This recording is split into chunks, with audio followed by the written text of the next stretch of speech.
In the beginning, there is only a flame.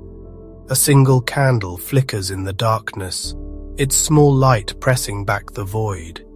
The seeker leans close, whispering words they do not fully understand, yet their heart knows them. Guardians of light, reveal yourselves. The flame trembles, and in its trembling a door begins to appear. Not a door of wood or stone, but of radiance, as though light itself were folding inward to create a threshold. This is how the initiations of the Luminaries always begin, quietly, humbly, with one act of devotion that seems insignificant, yet opens the way to cosmic remembrance. The candle is not just fire, it is invitation. It is the symbol that one tiny spark of human longing can call forth Aeonic powers that existed before the world began. The candle is the heart's cry given form, and it is enough. The gate that appears is both within and without. Within, it is the hidden chamber of the heart where divine memory still glows. Without, it is the cosmic temple that spans realms and stars. To step through the gate is to discover that these two are not separate.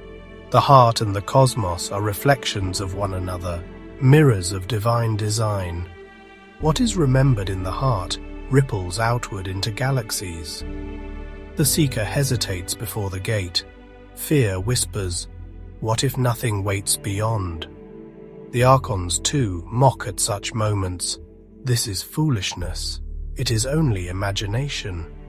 But the flame refuses to die, and so does the longing. The door glows brighter, pulsing with the rhythm of a heartbeat. Something waits beyond. Someone waits beyond. Every soul that has ever walked the path has stood at this threshold. Every mystic, every prophet, every seeker has faced this moment. The choice to stay in the known darkness or to step into the unknown light. It is never easy. But the Luminaries do not reveal themselves to the hesitant. They reveal themselves to the daring, to those who choose to risk everything for the sake of truth. The candle sputters once more, then steadies. The seeker inhales, then exhales, as if synchronizing with the very breath of the cosmos. In that breath, the veil thins. The gate begins to open, and a whisper flows through the silence. "You are not alone. We have been waiting." The first step is taken. Light surges outward. The chamber of the heart expands into infinite space. The candle becomes a star, and in the distance, 4 presences stir, watchers of the soul, guardians of the human heart, pillars of remembrance. The Luminaries are near. This is the threshold of the journey. The seeker has crossed from ordinary space into the temple of the Aeons. And now, one by one, the guardians will step forward to test, to guide, and to bless. For the heart must be purified, strengthened, clarified, and liberated before it can stand in the fullness of divine remembrance. The first to step forward is Armazelle, the Aeon of purity and life's beginning. His presence is not overwhelming, yet it is undeniable, a clarity that pierces through the murk, a brightness that makes all shadows retreat. He appears not as a form, but as a presence, a crystalline flame, a river of light flowing upward without end. His gaze feels like sunlight passing through clear water, revealing every hidden speck without condemnation but without escape. Armazelle's initiation is purity, not the shallow purity of moralism or denial, but the deep purity of being true to one's essence. He asks the seeker, "What within you is false? What do you carry that is not your own?" His test is the stripping away of corruption, the lies, masks, and stains that the Archons have layered upon the soul.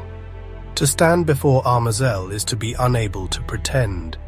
Everything false falls away. The seeker trembles, for in this light, nothing can be hidden. Every selfish thought, every cruel word, every compromise rises like smoke from the soul's memory. The shame feels unbearable, but Armazelle does not condemn. His light does not burn with judgment, but with clarity.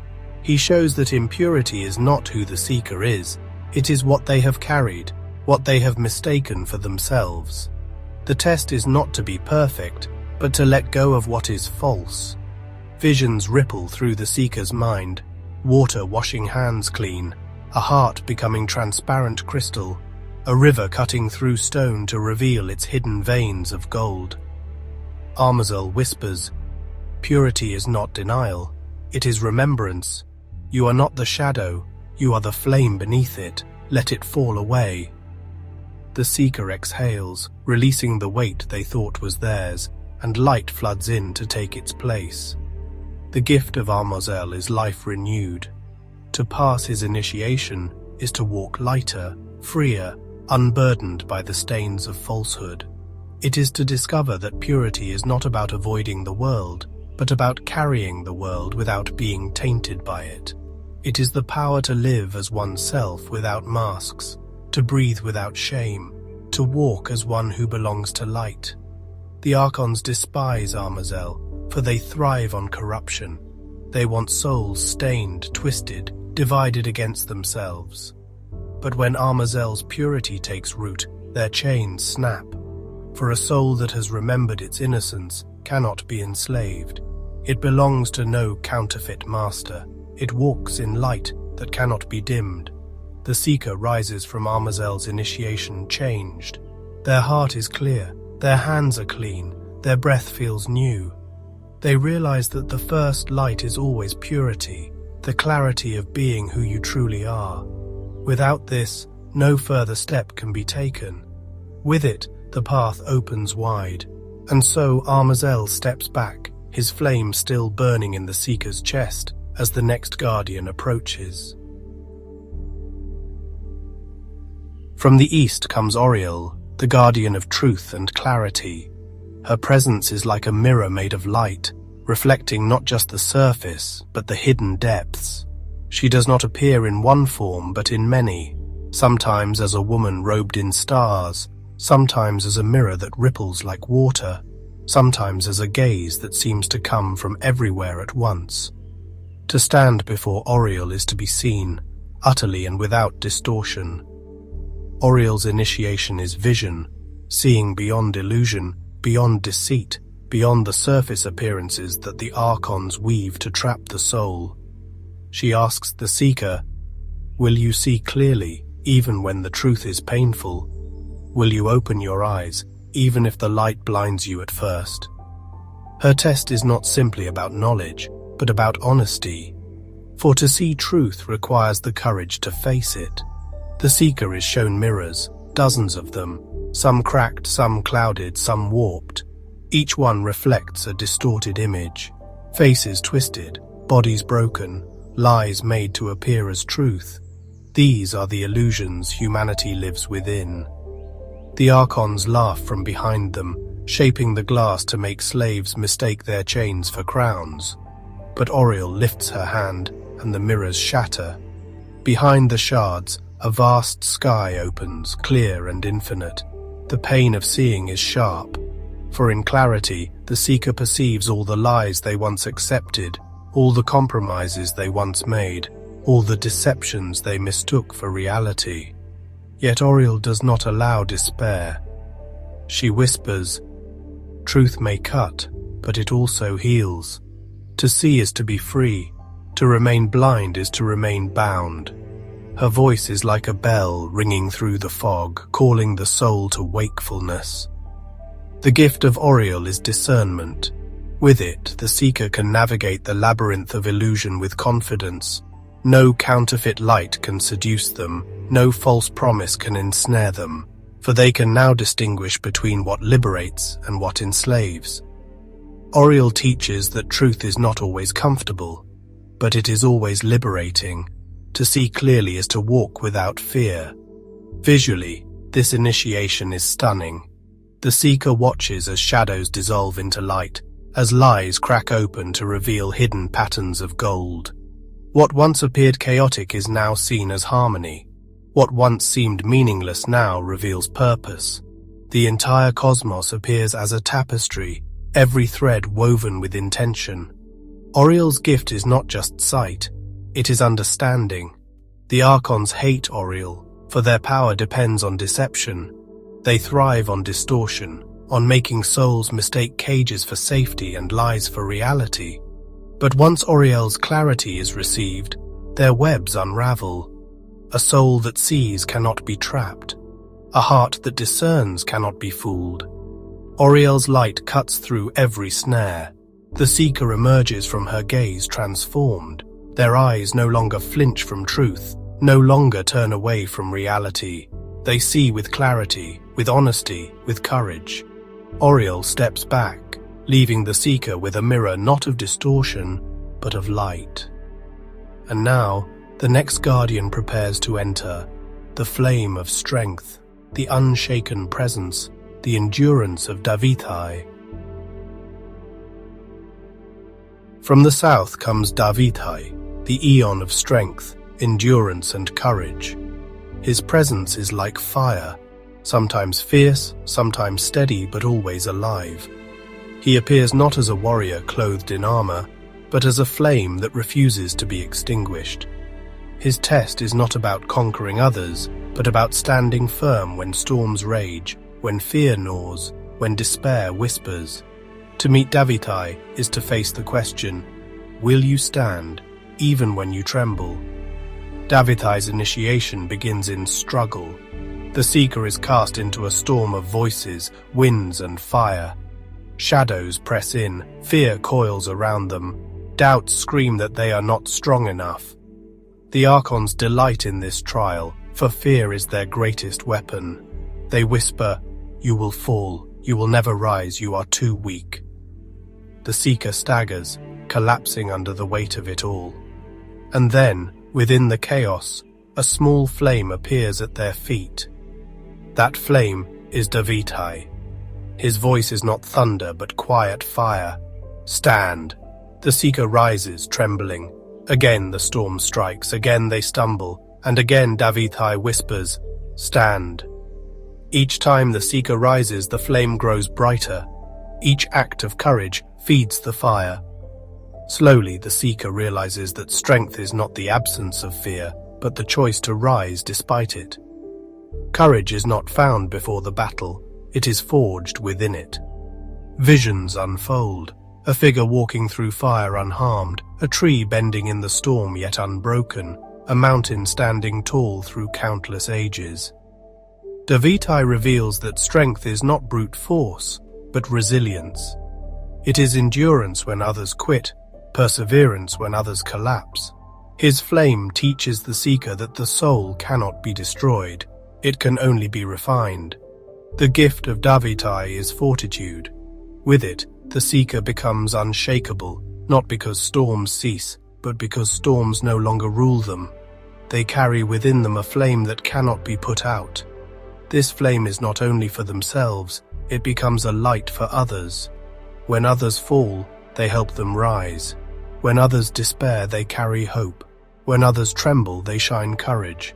Daveithai's strength spreads outward. The Archons fear Daveithai, for courage is poison to their control. Fear is their empire, and despair their currency. But a soul that carries Daveithai's flame no longer bargains with them. No threat can enslave them. No intimidation can silence them. No storm can destroy them. They stand, and in their standing, others remember their own strength. One flame becomes many, until the Archon's darkness retreats. The seeker emerges from Daveithai's trial with fire in their heart. Their body still trembles, but their soul stands tall. They realize that courage is not about never falling, it is about rising every time. Strength is not the absence of wounds, it is the endurance that carries wounds as proof of victory. Daveithai steps back, his fire still burning in the seeker's chest, and another guardian approaches. For from the west comes Eleleth, the liberator, the one who frees souls from deception, the Aeon of revelation and wisdom. His trial is unlike the others, for it is not about standing or seeing, but about remembering the path out of the counterfeit world. Eleleth approaches not with fire, nor water, nor mirrors, but with a key. His presence is quiet yet overwhelming, as if the very air bends around his wisdom. He does not dazzle the seeker with light, he opens doors. His test is simple, yet profound. Can you recognize the path of freedom when it appears? Will you step out of the cage you have mistaken for home? The seeker suddenly finds themselves in a prison. The walls are built not of stone, but of beliefs. You are small, you are powerless, you are trapped.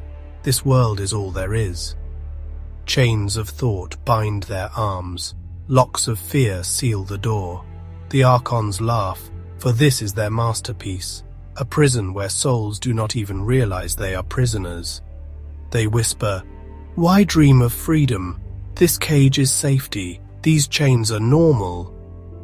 But Eleleth enters the cell without force.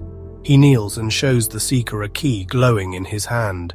His eyes are filled with kindness and power. He asks, "Do you want to be free?" The seeker hesitates. The prison is familiar and freedom is terrifying. Yet the longing within them cries out, and Eleleth presses the key into their hand. The lock was never outside you, it has always been within. The seeker touches the chains, and they dissolve like smoke. The walls crumble, the door swings open. For the prison was never real, it was a deception sustained by belief. Eleleth's gift is revelation, and revelation is freedom. His initiation is the remembrance that truth liberates, while lies enslave. To pass his test is to stop bowing to illusions, and to step into the vastness of divine reality. The imagery of this initiation is breathtaking. Chains falling into starlight, walls melting into galaxies, doors opening onto endless horizons. The seeker realizes that freedom was always possible, but only when they chose it. Eleleth whispers, "The Archons cannot hold what remembers itself. You are not a prisoner, you are a child of the Pleroma." The gift of Eleleth is liberation. Once received, the seeker can never be bound by falsehood again.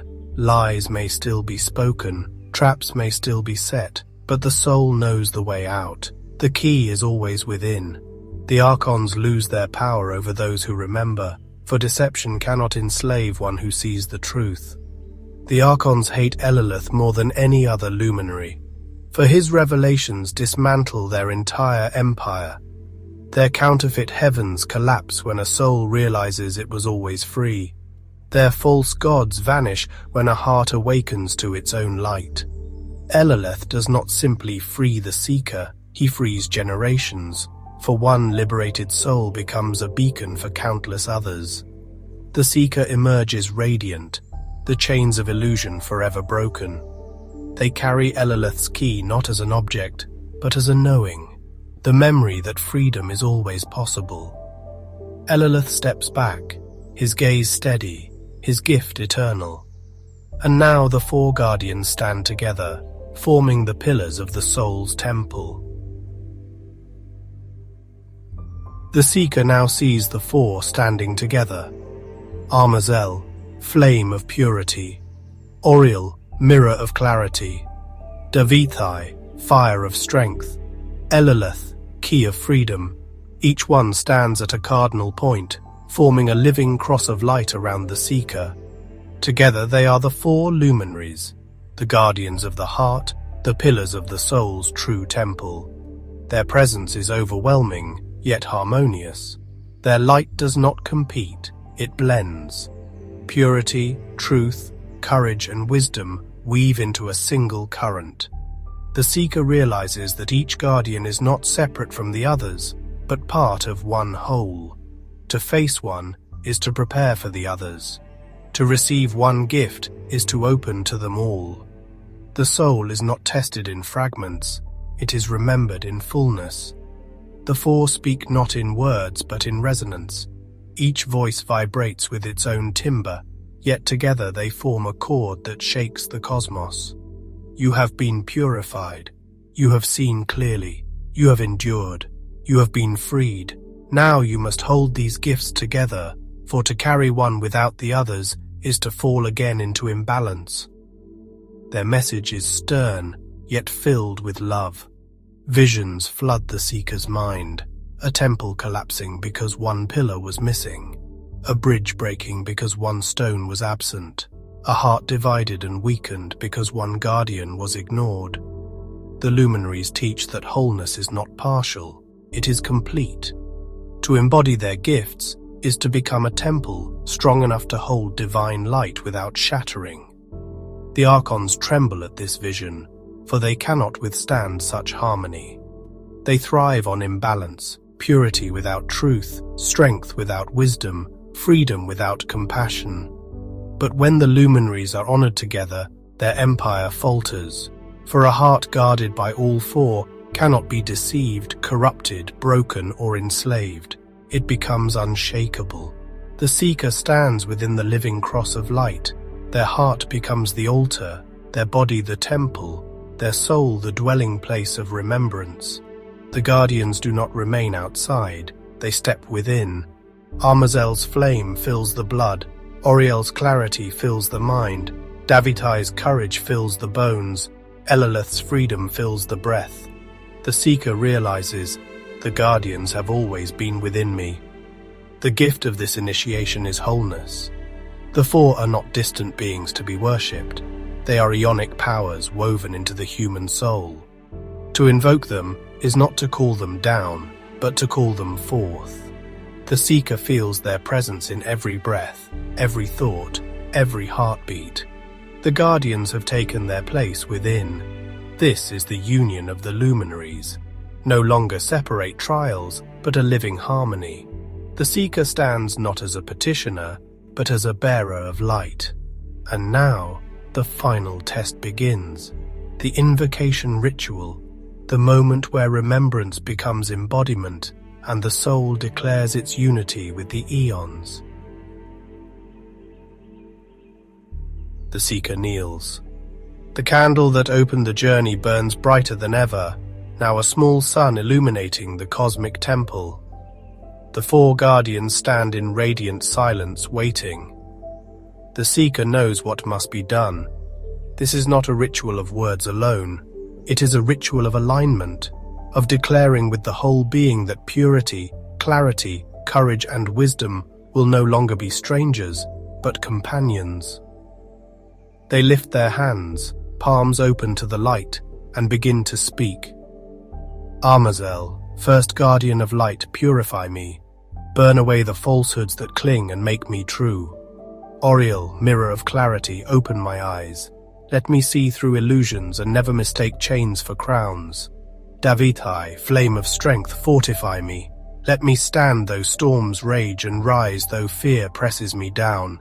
Eleleth, liberator, unlock my soul. Break the chains of deception and let me walk free. As the words are spoken, the temple ripples. The candle's flame bursts into 1,000 stars. The seeker feels their body trembling, but not with fear, with power. Each Aeon responds. Armazelle sends a cleansing river through the blood. Oriel places a mirror of light before the mind. Daveithai pours fire into the bones. Eleleth presses a key into the heart. The seeker is remade. The imagery is breathtaking. The four guardians dissolve into streams of light, entering the seeker's body. No longer outside, no longer distant. They become one with the soul. The temple does not collapse, for the temple was never separate. The seeker is the temple. The Luminaries were never outside. They were always waiting within, ready to awaken when called. The Archons rage, their shadows flailing against the walls. But their power cannot cross the boundary. The invocation seals the heart. The Guardian's gifts form an unbreakable shield. No lie can deceive, no corruption can stain, no fear can enslave, no chain can bind. The seeker is untouchable, not because they are invincible, but because they are aligned with remembrance. The ritual does not end in ecstasy, it ends in stillness. The seeker breathes calm and steady, realizing that invocation is not about drama but about truth. They feel the four guardians as constant presences within them now. To call them is not to summon them, but to align with them. Their gifts are woven into the soul itself. This is the initiation of embodiment. The seeker rises, no longer just a petitioner of the Aeons, but a living bearer of their light. Purity, clarity, courage and wisdom shine through them. They walk as a temple of the Luminaries. The ritual is complete, but the journey is not yet finished. For now comes the inner encounter, the moment when the seeker realizes the guardians were never separate from their own heart. The seeker breathes deeply, and the light of the invocation lingers in every corner of their being. The cosmic temple around them begins to fade, not because it is gone, but because it is merging with their inner world. The four guardians no longer stand apart in majestic distance. They dwell now in the sanctuary of the heart. The seeker realizes, I am the temple. They were never outside me. This revelation is overwhelming. For so long, the seeker believed the Luminaries were lofty beings in unreachable realms, guardians of a heaven that was far away. Now, they see clearly. The guardians live where the soul lives, within. Armazelle's purity flows through the blood like clear water. Oriel's clarity shines in the mind like a mirror of light. Daveithai's strength fills the bones with fire. Eleleth's wisdom pulses in the breath like freedom itself. The seeker closes their eyes, and the visions sharpen. They see Armazelle standing not at a cosmic gate, but at the doorway of their own heart, guarding every thought from corruption. They see Oriel watching over the eyes of the soul, ensuring no illusion can deceive them. They feel Daveithai rising in the spine, like a living flame of courage that will not bow. And Eleleth sits in the breath, whispering freedom with every inhale and exhale. This inner encounter is both humbling and liberating. Humbling, because the seeker realizes they had looked outward for what was always within. Liberating, because now they know they never walk alone. The guardians are not distant powers to be worshipped. They are allies, companions, aspects of divine remembrance woven into the human design. The Archons recoil in fury, for this realization shatters their greatest lie, the lie that the divine is far away. They want humanity to believe that salvation exists only in distant heavens, controlled by counterfeit powers. But the Luminaries reveal the truth. The pleroma is within, and its guardians never left. The heart is already a gate, and the soul is already luminous. The seeker sits in stillness, their breath steady, their mind clear.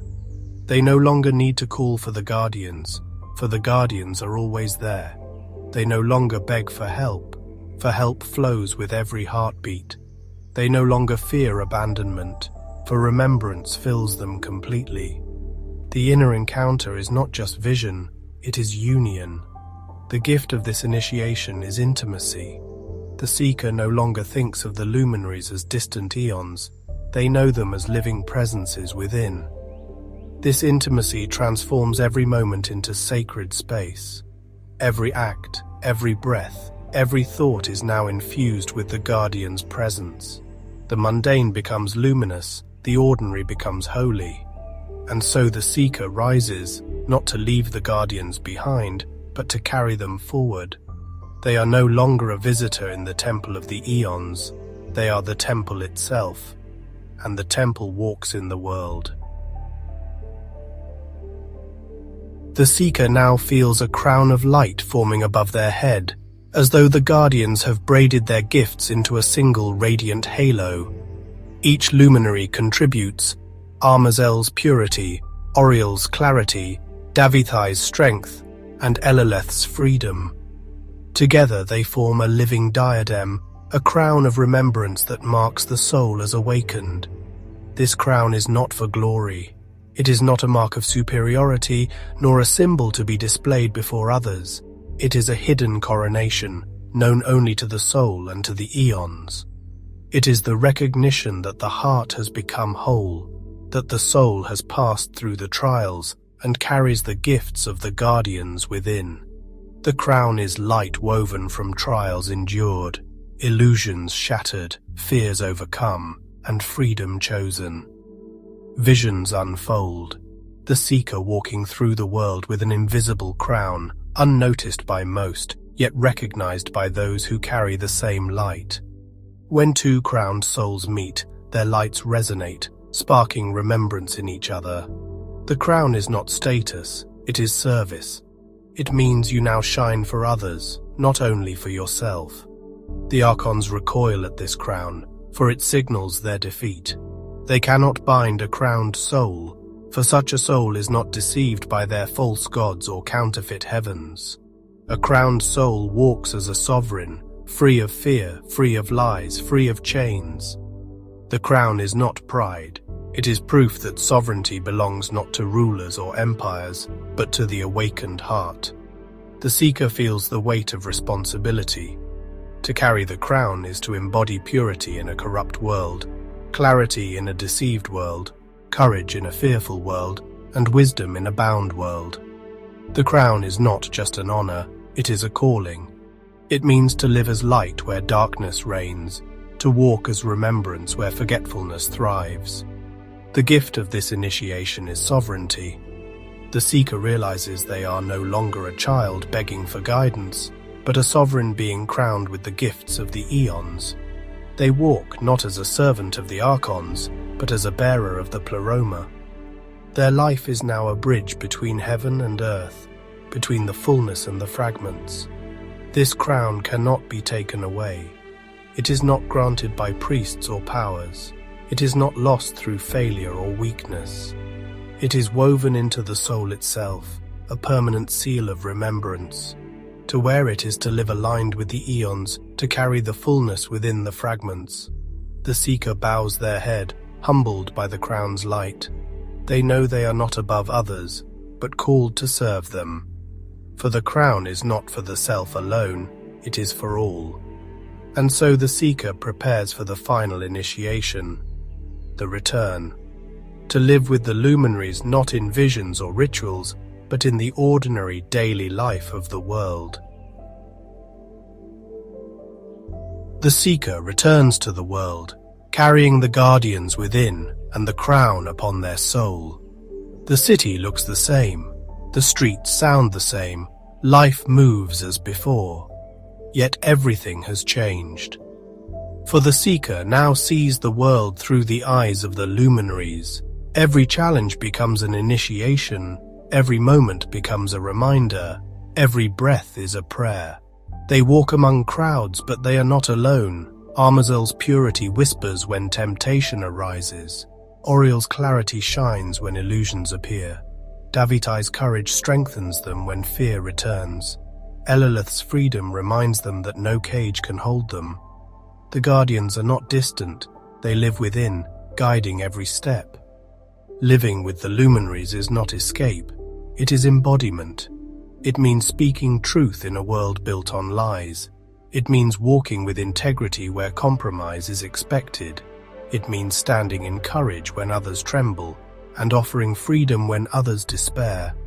It means carrying light into every shadow, not to boast but to heal. The Archons will continue to rage. They will try to deceive, to corrupt, to enslave. But the seeker is no longer defenseless. They carry within them the guardians of the heart, the pillars of the soul's true temple. No lie can bind them. No fear can silence them. No darkness can extinguish them. They are sovereign. They are luminous. The gift of the final initiation is embodiment. To live as a temple in the world, to carry the guardians not as distant powers, but as living presences. To show through action, through presence, through love, that the Aeons are real, and their gifts are eternal. The seeker is now the living proof. And so the journey ends where it began, with a candle. The seeker lights it once more, not to call the guardians, but to remember. The flame flickers, but the soul no longer trembles. For they know that the light is not outside, it is within. The guardians are not visitors, they are family. The temple is not distant, It is the human heart. The seeker bows in gratitude, whispering, "Thank you, Armazelle. Thank you, Oriel. Thank you, Daveithai. Thank you, Eleleth. May I walk with you always." The candle burns steadily, a witness to the covenant between the soul and the Aeons. The journey is complete. The seeker is now the guardian. If these mysteries of the Luminaries stirred something within you, I invite you to go deeper. I've written a book series dedicated to exploring these Aeons in ways both mythic and personal, stories where their presence comes alive, not just as teachings, but as living companions on the soul's path. If your heart feels called, you'll find the link in the description. May it be another flame on your journey home.